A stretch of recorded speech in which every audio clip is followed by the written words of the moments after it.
Le livre Rien de personnel de Mahir Guven, Semiramis Ide. Qu'est-ce qui vous a plu, Ide-Sac, pardon, qu'est-ce qui vous a plu dans ce livre? Alors en fait, le sujet du livre fait totalement écho avec le documentaire Retour à Babylone. Et il explore, pour revenir, pour rappeler un peu le thème du livre, c'est que Mahir Guven explore en fait les thèmes de l'identité et aussi de l'intégration et à travers la vie de sa famille en France, mais aussi à travers sa vie aussi, parce que lui est d'origine turque et kurde. Ses parents sont venus en France dans les années 80.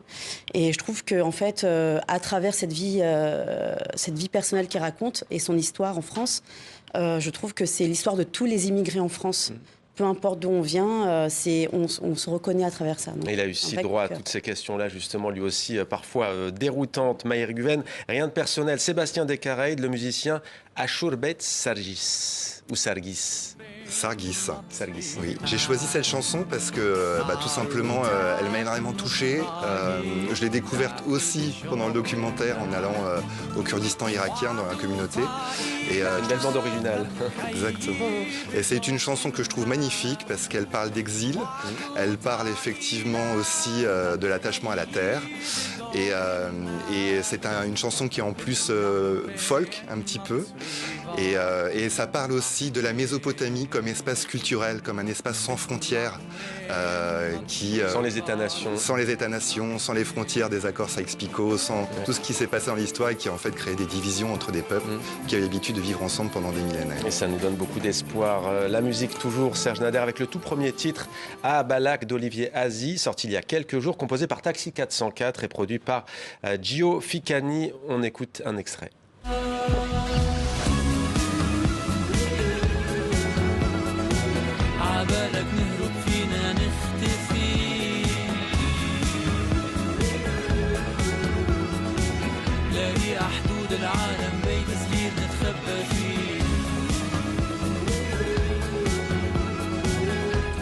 Et Olivier Azy, donc, qu'est-ce qui vous plaît chez cet artiste? En fait, nous étions en train de parler de pont entre les cultures et je pense que ce qui me plaît beaucoup, c'est que Olivier, qui fait ses débuts dans la musique avec ce morceau, a réussi à allier des paroles en arabe et un chant plutôt arabe oriental avec des sonorités, une instrumentation occidentale. Ouais. Donc on a des sons indie pop, on a des sons un peu électro même.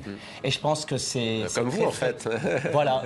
Mais en arabe, et c'est là où je trouve que c'est très intéressant et c'est quelque chose qu'on va voir de plus en plus dans la région et que j'encourage énormément. Dunia Adni, le cinéma avec le film Le Jardin Zen de Naoko Ogigami. On va regarder un aperçu de ce long métrage.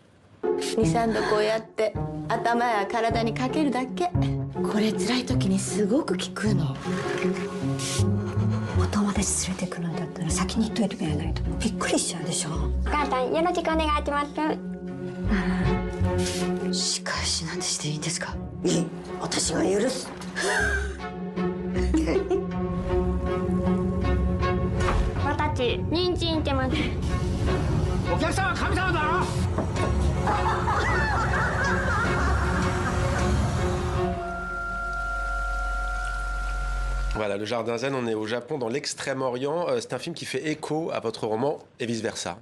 Tout à fait. Il fait écho à mon roman parce qu'il dénonce la société du paraître, qu'est la société japonaise aussi.